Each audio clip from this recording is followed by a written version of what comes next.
ابن علی تیرا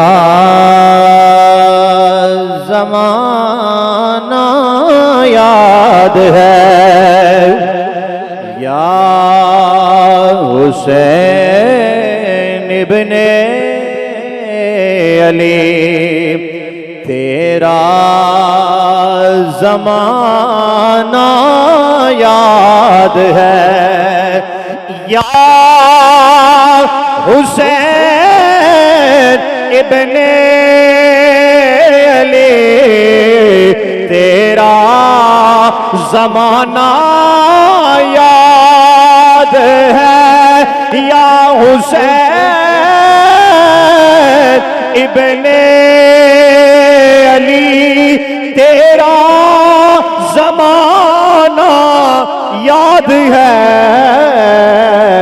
چھوڑ کر طیبہ تیرا کربل کو جانا یاد ہے چھوڑ کر طیبہ تیرا کربل کو جانا یاد ہے۔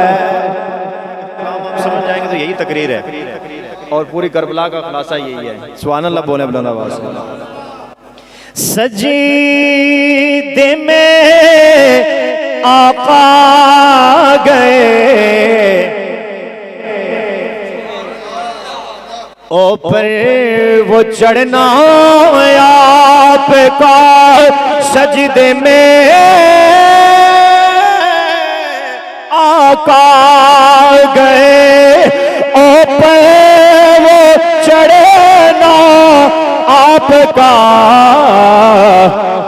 مصطفیٰ کا سجدہ سے نصر کو اٹھانا یاد ہے مصطفیٰ کا سجدہ سے نصر کو اٹھانا یاد ہے یا حسین ابن علی تیرا زمانہ یاد ہے اور قرآن سے ہے نسبت تیری اور نعت کے قرآن تو قرآن سے ہے نسبت تیری اور نعت کے قرآن تو چڑھے کے نیزے پر تیرا قرآن سنانا یاد ہے چڑھے کے نیزے پر تیرا قرآن سنانا ہے اور حضرت اصغر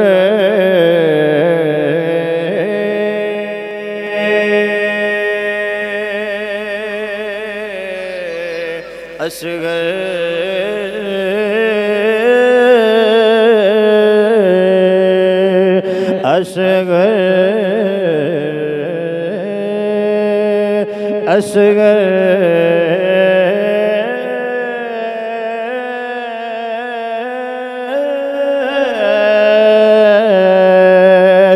حضرت اصغر کا وہ تیر کھانا گود میں اور نہر پر عباس کا بازو کٹانا یاد ہے اور نہر پر عباس کا بازو کٹانا حضرت اصغر کا وہ تیر کھانا گود میں حضرت اصغر کا وہ تیر کھانا گود میں اور نہر پر عباس کا بازو کٹانا یاد ہے یا حسین ابن علی تیرا زمانہ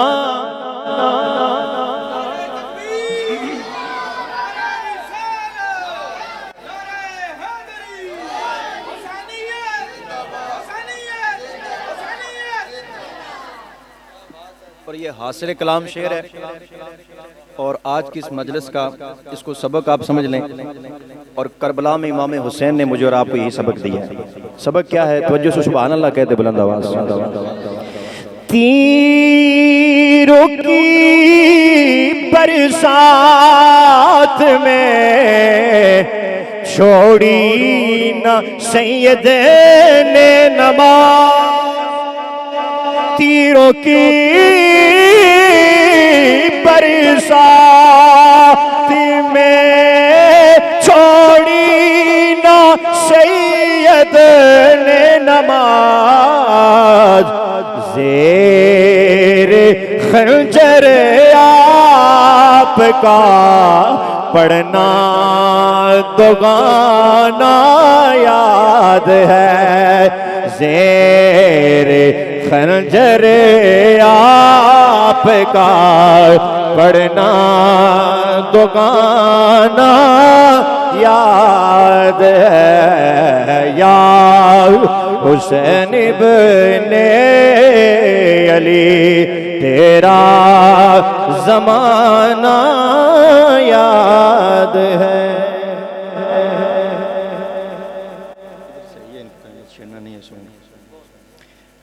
اللہ تبارک و تعالیٰ کی حمد و ثنا حضور نبی اکرم شفیع دو عالم تاجدار کائنات صلی اللہ علیہ وآلہ وسلم کے بارگاہ ناز میں ہدیہ درود و اسلام اور امام عالی مقام کے بارگاہ میں ہدیہ تبریک پیش کرنے کے بعد اللہ تبارک و تعالیٰ کا احسان ہے کہ خالق کائنات نے مجھے اور آپ کو اللہ کے رسول اور اہل بیت اطہار کا ذکر کرنے کی توفیق بخشی ہے. دعا کرتے ہیں کہ اللہ تبارک و تعالی ہم سب کے حامل بیٹھنا اپنی پاک اور بلند بارگاہ میں قبول و مقبول فرمائے. میں چونکہ وقت کافی ہو چکا ہے اور بس مختصر 15-20 منٹ میں کوشش کروں گا کچھ باتیں آپ کے گوش گزار کر سکوں تاکہ کیونکہ یہ گھر کی محفل ہے اور گھر میں دعا بھی پھر اس کے بعد کے معاملات بھی ہوتے ہیں. اللہ تبارک و تعالی نے قرآن میں بہت سارے مقامات پہ قسمیں کھائی ہیں. حالانکہ اللہ تبارک و تعالی قسم کھانے سے پاک ہے. اسے قسم کھانے کی حاجت اور ضرورت نہیں ہے. قسم کھانے کی حاجت مجھے اور آپ کو درپیش ہوتی ہے کیونکہ ہم سے جھوٹ کا احتمال ہوتا ہے, جھوٹ بولنا ممکن ہے. تو جب ہم سامنے والے مخاطب کو اپنی کسی بات میں پختگی لانی ہو اور اسے یقین دلانا ہو تو پھر ہم اس بات سے پہلے اللہ تبارک و تعالیٰ کی قسم کھاتے ہیں.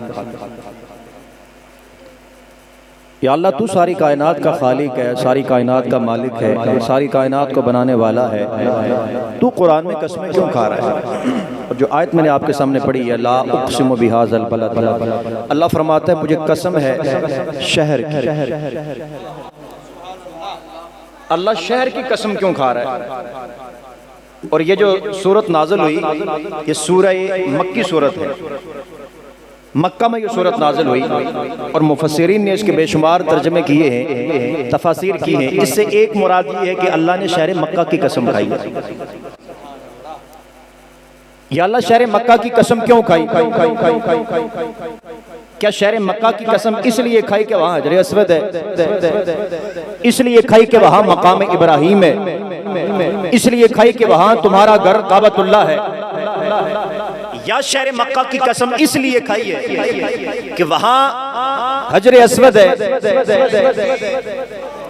رسالت، نعرہ تحقیق، نعرہ حیدری، علماء اہل سنت۔ ہماری بزم میں تشریف لائے ہیں قابل صد احترام حضرت علامہ مولانا جمیل احمد صاحب نقشبندی، اللہ تبارک و تعالی ان کا سایہ تادر ہمارے سروں پہ قائم و دائم فرمائے۔ میں عرض کر رہا تھا کہ اللہ تبارک و تعالی نے شہر کی قسم کیوں کھائی؟ کیا شہر مکہ کی قسم اس لیے کھائی کہ وہاں حجر اسود ہے، یا اس لیے کھائی کہ وہاں آب زمزم ہے، یا اس لیے کھائی کہ وہاں مقام ابراہیم ہے، یا اس لیے کھائی کہ وہاں اس کا گھر کعبۃ اللہ ہے، یا اس لیے کھائی کہ وہاں صفا اور مروہ ہے؟ نہیں، آگے وجہ بھی بیان کر دی، فرمایا وَأَنْتَ حِلٌّ بِهَذَا الْبَلَدِ، شہر مکہ کی قسم اس لیے کھا رہا ہوں کہ وہاں میرے مصطفیٰ کے قدم لگ گئے ہیں۔ اور مفسرین نے اس کی دوسری جو تفسیر لکھی ہے، آپ فرماتے ہیں یہاں پہ مطلق بلد کا لفظ ہے،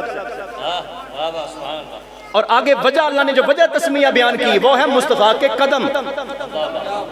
اب تفسیر یہ بنے گی کہ اگر مصطفیٰ مدینے میں ہوں گے تو قسم مدینے کی، اگر مصطفیٰ مکہ میں ہوں گے تو قسم مکہ کی، حضور بدر میں ہوں گے تو قسم بدر کی، مصطفیٰ احد میں ہوں گے تو قسم احد کی، حضور طائف کے بازاروں میں ہوں گے تو قسم طائف کے بازاروں کی۔ اور ان علماء کا سہارا لیتے ہوئے اگلا جملہ آپ کے گوش گزار کروں، مصطفیٰ عائشہ کے حجرے میں ہوں تو قسم عائشہ کے حجرے کی،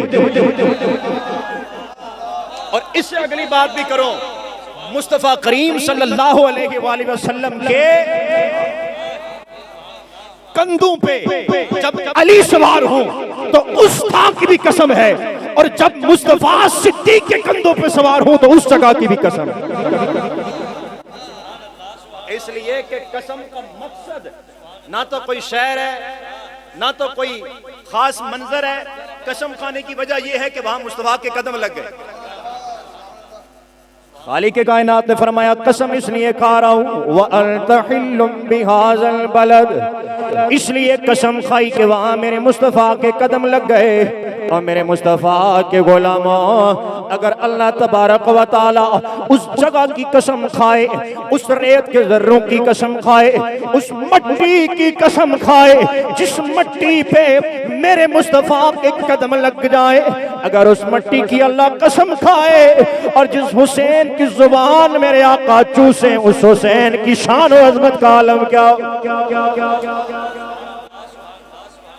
اگر اللہ قسم کھائے مٹی کی، اور وجہ یہ ہو کہ وہاں مصطفیٰ کے قدم لگے، جس جگہ پہ حضور کے قدم لگیں اللہ اس جگہ کی قسم کھائے، اور جس جگہ پہ مصطفیٰ کے ہونٹ لگیں، جس منہ میں میرے آقا کی زبان چلی جائے، اس حسین کی شان و عظمت کو کون سمجھ سکتا ہے؟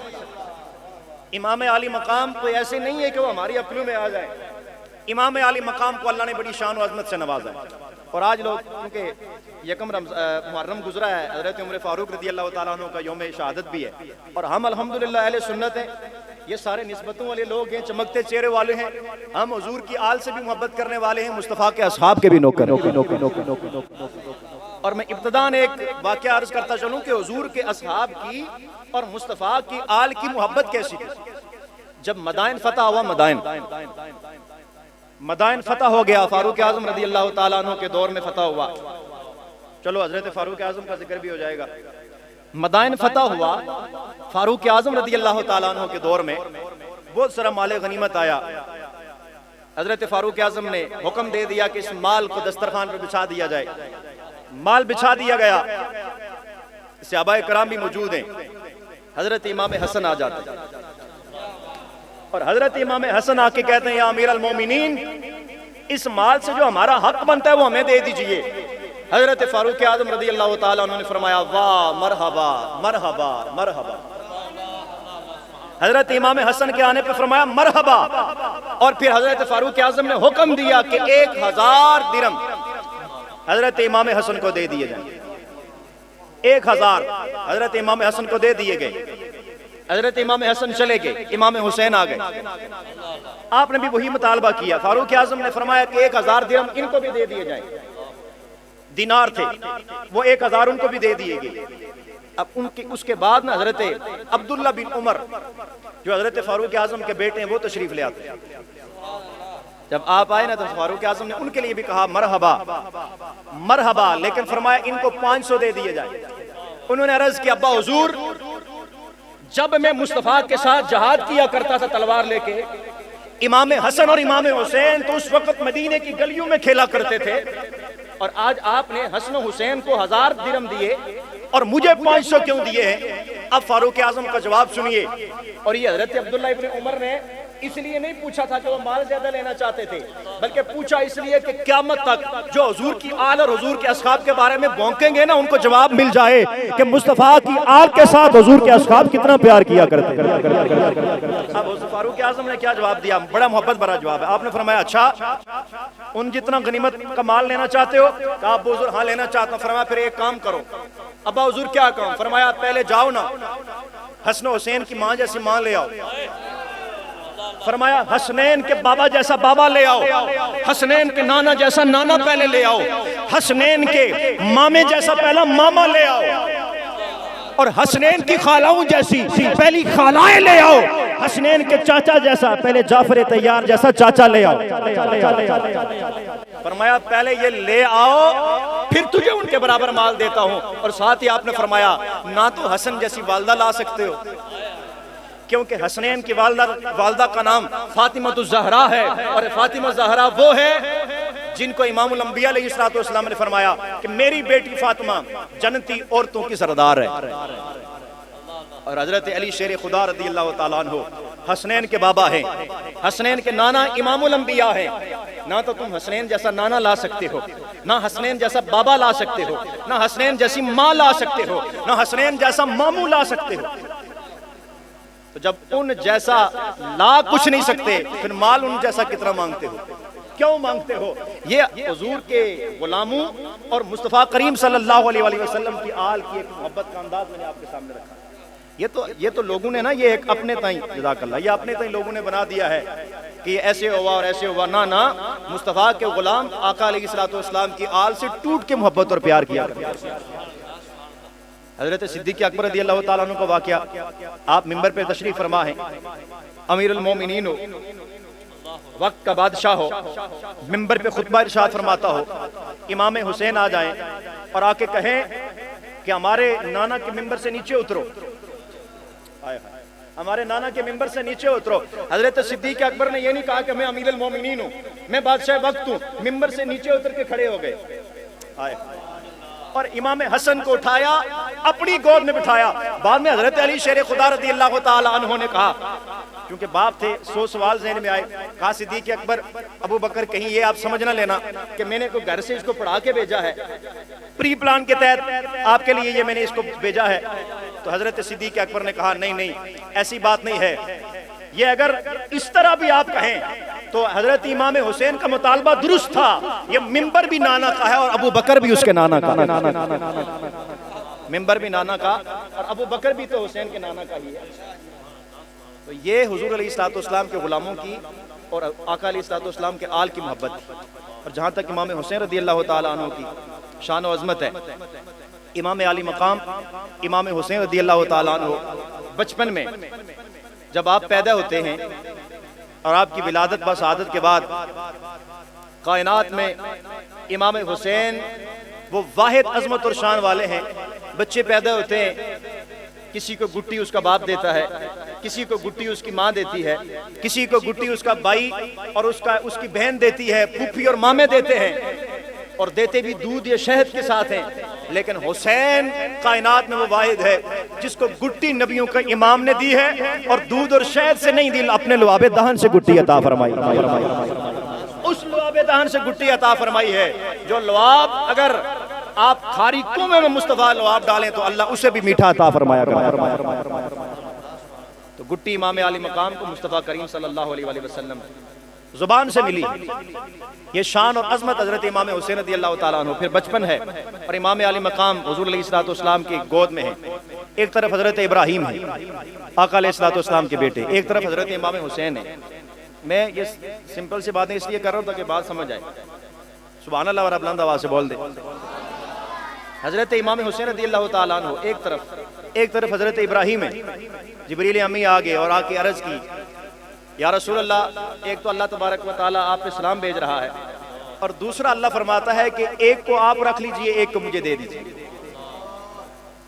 امام علی مقام حضور علیہ الصلوۃ والسلام کی آنکھوں سے آنسو جاری ہیں، کبھی حضرت امام حسین کو دیکھتے ہیں، کبھی اپنے بیٹے ابراہیم کو دیکھتے ہیں، کبھی حسین کو، کبھی ابراہیم کو، اور روتے ہوئے کہا، اے جبریل، ابراہیم کو تم لے جاؤ، حسین کو مجھے دے دو۔ اور فرمایا اس لیے کہ ابراہیم میرا بیٹا ہے، ابراہیم کے جانے پہ میں زیادہ دکھی ہوں گا، لیکن جب حسین چلا جائے گا میں بھی دکھی ہوں گا، میری بیٹی فاطمہ بھی دکھی ہوگی۔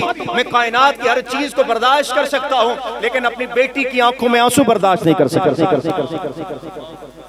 ابراہیم دے دیا، حسین رکھ لیا، اور پھر میرے اور آپ کے آقا مولا صلی اللہ علیہ وآلہ وسلم نے یہ شان بھی حضرت امام حسین کو عطا فرمائی، فرمایا حسین منی و انا من حسین، حسین مجھ سے، میں حسین سے۔ حسین مجھ سے سمجھ آتی ہے کہ حسین امام الانبیاء کے نواسے ہیں، آپ کی بیٹی کے بیٹے ہیں، آپ کی اولاد ہیں، لیکن وَأَنَا مِنْ حسین، میں حسین سے ہوں۔ کبھی باپ اپنے بیٹے سے نہیں ہوتا، پوتا اپنے دادا اپنے پوتے سے نہیں ہوتا، لیکن امام الانبیاء علیہ الصلوۃ والسلام نے یہ اس لیے فرمایا تھا کہ ایک وقت آئے گا جب دین پہ مشکل وقت آ جائے گا اور شریعت مصطفیٰ کی دھجیاں اڑائی جائیں گی، تب میرا یہ بیٹا حسین اپنے خون سے اسلام کے اس سوکھے ہوئے پودے کو جلا بخشے گا اور اسلام کی عظمتوں کے پرچم کو بلند فرمائے گا اور میرے دین کو دوبارہ زندہ کرے گا۔ اس لیے فرمایا کہ میں حسین سے، یعنی میرا دین حسین سے۔ امام علی مقام امام حسین رضی اللہ تعالیٰ عنہ کی شان و عظمت کے حوالے سے باتیں کرتے رہے تو بہت ساری باتیں ہیں۔ حضرت امام علی مقام امام حسین رضی اللہ تعالیٰ عنہ، آخر وہ وقت آتا ہے کہ امام علی مقام، میں بالکل مختصر کر کے آخری ایک پیغام دے کے مائک چھوڑ رہا ہوں، اور قبلہ حضرت صاحب نے بھی آپ سے کچھ ملفوظات ارشاد فرمانے ہیں۔ امام علی مقام، چونکہ وقت مختصر ہے، درمیان میں بہت ساری باتیں میں چھوڑ کے آگے جا رہا ہوں۔ کربلا کا جو سارا آپ واقعہ سنتے ہیں، میں اس واقعے کا منکر بھی نہیں ہوں کہ وہ واقعہ نہیں ہوا، واقعہ تو ہوا ہے۔ امام علی مقام امام حسین رضی اللہ تعالیٰ عنہ کو ظلماً شہید کیا گیا، لیکن جس انداز سے ہمارے خطباء اس واقعہ کو بیان کرتے ہیں، حضرت اس کو سن کے تو بندہ دلیر نہیں ہوتا اور بزدل ہوتا ہے۔ اور سوال ہے حضرت جی کہ ایک جو ہے وہ امام زین العابدین بچے تھے، ایک امام زین العابدین بچے تھے نا، باقی سارے شہید ہو گئے۔ ایک امام زین العابدین بچے تھے، وہ بھی بیمار تھے اور تھے بھی اندر، خیمے کے اندر تھے۔ یہ جو سارا منظر کشی ہوتی ہے، یہ کس سے روایت ہے؟ وہ سکینہ گھوڑے سے لپٹ گئی، روتے رہے امام علی مقام، گھوڑے پہ ایسے سوار ہوئے، گھوڑا ایسے گیا، واقعے کے انکار نہیں ہے، لیکن یہ جتنی روایات آتی ہیں، یہ اب میں اگلی بات نہیں کرتا، یہ کہاں سے روایات چلتی ہیں، ان کا کوئی سر پا نہیں ہے۔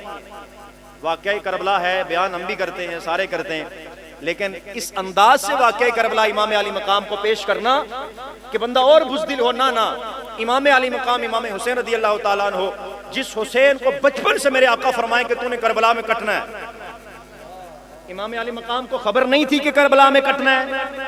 امام علی مقام نے مدینہ چھوڑا، مدینہ سے مکہ گئے، مکہ سے کربلا تک کا سفر کیا۔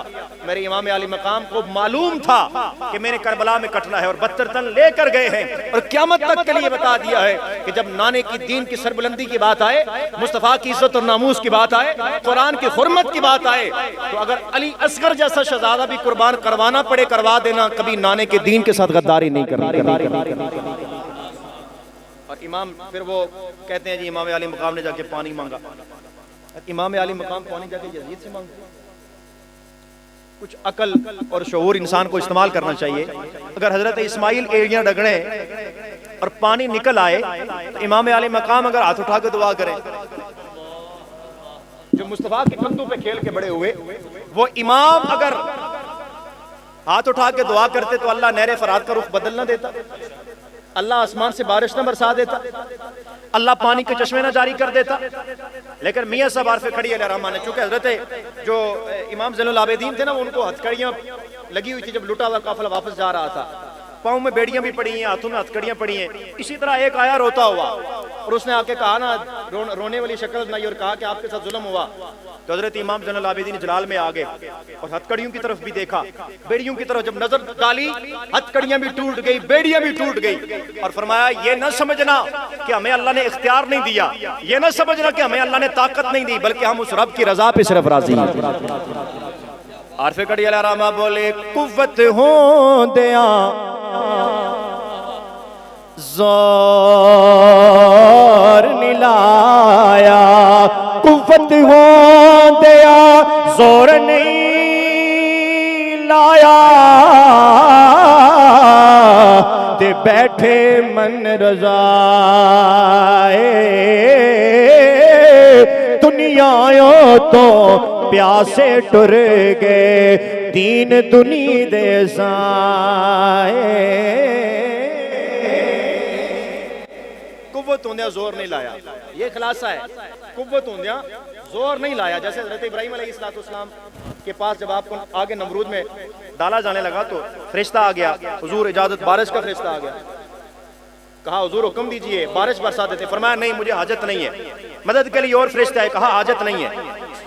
حضرت جبریل امی آگے، کہا حضور میرے لائق، حضرت ابراہیم مختصر کرتا ہوں، حضرت ابراہیم نے کہا تمہارے سے حاجت نہیں ہے، حضرت جبریل امی نے کہا یار ہم سے حاجت نہیں ہے اللہ کے خلیل، ہاتھ اٹھا کے اللہ سے تو دعا مانگ لیجئے۔ حضرت ابراہیم علیہ السلام کا جواب سنیے، آپ نے فرمایا کیا میرا رب دیکھ نہیں رہا؟ کیا اس رب سے پوشیدہ ہے؟ فرمایا دیکھ رہا ہے۔ کیا اللہ کو نہیں پتا کہ آگ میرے لیے جلائی گئی؟ کہا پتہ ہے۔ کیا اللہ کو نہیں پتا کہ ابراہیم کو آگ میں ڈالا جانے لگا؟ کہا پتہ ہے۔ فرمایا اگر رب یہ چاہتا ہے کہ ابراہیم آگ میں جلے پھر ابراہیم بھی آگ میں جلنے کے لیے تیار ہے۔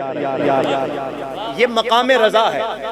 اس طرف چلا جاؤں تو بات لمبی نکل جائے گی، اور مقام رضا وہ رضا ہوتا ہے، حضرت چونکہ ایک سلسلے کے ساتھ ان کا تعلق ہے تو یہ زیادہ بہتر سمجھتے ہیں کہ مقام رضا کیا ہوتا ہے۔ بڑے بڑے اللہ کے ولی بھی اس مقام پہ آگے ان کے قدم بھی لڑکھڑا گئے۔